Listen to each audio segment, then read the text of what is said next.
Hello guys, మీకైతే quantum computing నేర్చుకోవాలని ఉందా? అయితే నా పేజ్కి ఫాలో కొట్టండి. నేను ఈ రోజు నుంచి ప్రతి సీజన్ వారీగా ఒక్కొక్కటి ప్రతి టాపిక్ నేర్పిస్తాను. మీరు నన్ను క్వాంటమ్ కంప్యూటింగ్ ఇంకా రాలేదు కదా, అయినా దాని మీద ఎందుకు నమ్మకం అని అడగవచ్చు. కానీ దానికి నా దగ్గర ఒక గట్టి రీజన్ ఉంది. క్లాసికల్ కంప్యూటింగ్లో మనం వాడేది only voltage and electromagnetic waves. Voltage తోటి మనం 0 1 అని నిర్ధారిస్తాం. ఇంకోటి ఎలక్ట్రోమాగ్నెటిక్ వేవ్స్ యొక్క యాంప్లిట్యూడ్ ఇంకా ఫ్రీక్వెన్సీ వల్ల మనం ఇన్ఫర్మేషన్ని పంపించగలుగుతున్నాం. కానీ మనం క్వాంటమ్ కంప్యూటింగ్లో క్వాంటమ్ మెకానిక్స్ ఉపయోగించి ఇంకా చాలా ఫీచర్స్ వాడతాం.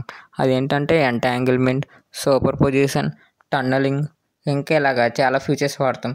అక్కడ 2 ఫీచర్స్ వాడినందుకే మనకి ఈరోజు ఎంత అడ్వాంటేజ్ ఉందో మీరు చూడొచ్చు. కానీ మనం ఇక్కడ అన్నికన్నా ఎక్కువ ఫీచర్స్ వాడతాం కాబట్టి ఇది కంపల్సరీ అడ్వాంటేజ్ అవుతుంది. నేను ఓన్లీ థియరిటికల్గా కాకుండా మ్యాథమెటికల్గా కూడా చెప్పాలనుకుంటున్నాను. సో రేపు నుంచి మనం మ్యాథమెటిక్స్ యొక్క బేసిక్స్ స్టార్ట్ చేద్దాం.